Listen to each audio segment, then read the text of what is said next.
The Chronicles of Narnia by C.S. Lewis. The Lion, the Witch, and the Wardrobe. Chapter 1. Lucy looks into a wardrobe. Once there were 4 children whose names were Peter, Susan, Edmund, and Lucy. This story is about something that happened to them when they were sent away from London during the war because of the air raids. They were sent to the house of an old professor who lived in the heart of the country, 10 miles from the nearest railway station and 2 miles from the nearest post office. He had no wife, and he lived in a very large house with a housekeeper called Mrs. Macready and 3 servants. Their names were Ivy, Margaret, and Betty, but they do not come into the story much. He himself was a very old man with shaggy hair, which grew over most of his face as well as on his head, and they liked him almost at once. But on the first evening, when he came out to meet them at the front door, he was so odd-looking that Lucy, who was the youngest, was a little afraid of him, and Edmund, who was the next youngest, wanted to laugh and had to keep on pretending he was blowing his nose to hide it. As soon as they had said good night to the professor and gone upstairs on the first night, the boys came into the girls' room, and they all talked it over. "We've fallen on our feet, and no mistake," said Peter. "This is going to be perfectly splendid. That old chap will let us do anything we like." "I think he's an old dear," said Susan. "Oh, come off it," said Edmund, who was tired and pretending not to be tired, which always made him bad-tempered. "Don't go on talking like that." "Like what?" said Susan. "And anyway, it's time you were in bed." "Trying to talk like mother," said Edmund. "And who are you to say when I'm to go to bed? Go to bed yourself." "Hadn't we all better go to bed?" said Lucy. "There's sure to be a row if we're heard talking here." "No, there won't," said Peter. "I'll tell you, this is the sort of house where no one's going to mind what we do. Anyway, they won't hear us. It's about 10 minutes' walk from here down to that dining room, and any amount of stairs and passages in between." "What's that noise?" said Lucy suddenly. It was a far larger house than she had ever been in before, and the thought of all those long passages and the rows of doors leading to empty rooms was beginning to make her feel a little creepy. "It's only a bird, silly," said Edmund. "It's an owl," said Peter. "This is going to be a wonderful place for birds. I shall go to bed tomorrow. I say, let's go and explore tomorrow.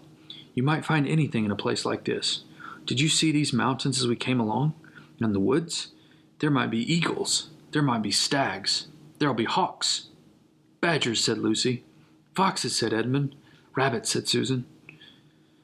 But when the next morning came, there was a steady rain falling, so thick that when you looked out of the window you could see neither the mountains nor the woods nor even the stream in the garden. "Of course it would be raining," said Edmund. They had just finished their breakfast with the professor, and were upstairs in the room he had set apart for them, a long, low room with 2 windows looking out in one direction and 2 in the other. "Do stop grumbling, Ed," said Susan. 10 to 1 it'll clear up in an hour or so.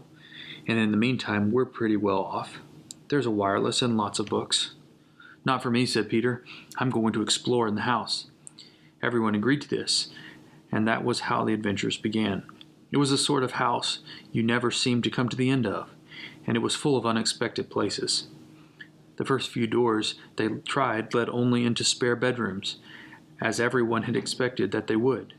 But soon they came to a very long room full of pictures, and there they found a suit of armor, and after that was a room all hung with green, with a harp in one corner, and then came 3 steps down and 5 steps up, and then a kind of little upstairs hall, and a door that led out onto a balcony, and then a whole series of rooms that led into each other, and were lined with books, most of them very old books, and some bigger than a Bible in a church.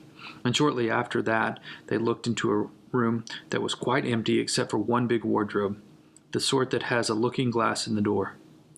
There was nothing else in the room at all except a dead blue bottle on the window sill. "Nothing there," said Peter, and they all trooped out again, all except Lucy. She stayed behind because she thought it would be worthwhile trying the door of the wardrobe, even though she felt almost sure that it would be locked. To her surprise, it opened quite easily, and 2 mothballs dropped out. Looking into the inside, she saw several coats hanging up, mostly long fur coats. There was nothing Lucy liked so much as the smell and feel of fur. She immediately stepped into the wardrobe and got in among the coats and rubbed her face against them, leaving the door open, of course, because she knew it was very foolish to shut one's self into any wardrobe. Soon she went further and found that there was a second row of coats hanging up behind the first one.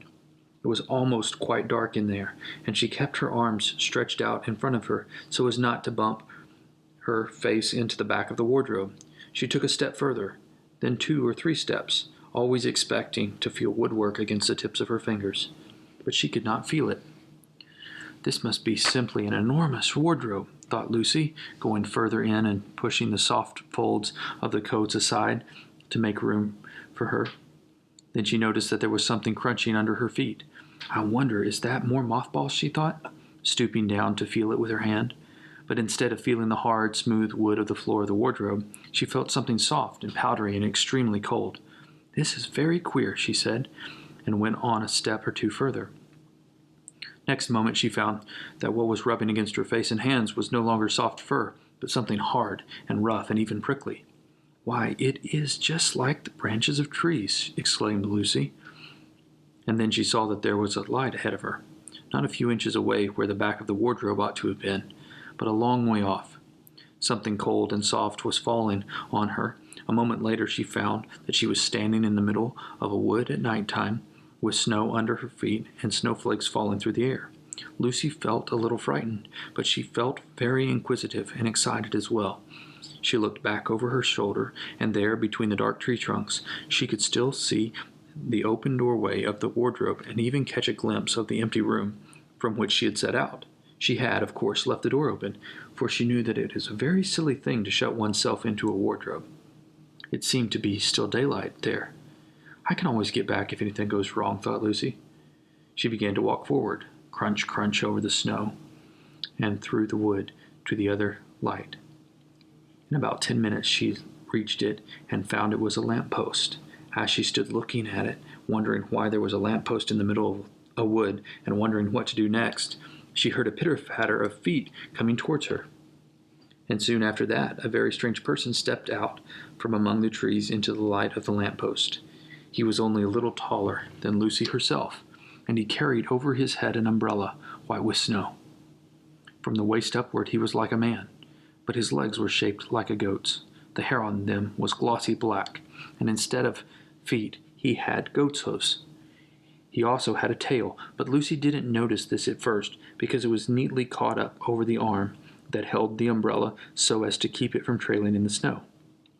He had a red woolen muffler round his neck, and his skin was rather reddish too.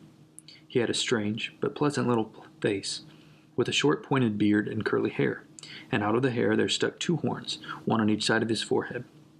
One of his hands, as I have said, held an umbrella. In the other arm he carried several brown paper parcels. What with the parcels and the snow, it looked just as if he had been doing his Christmas shopping. He was a fawn.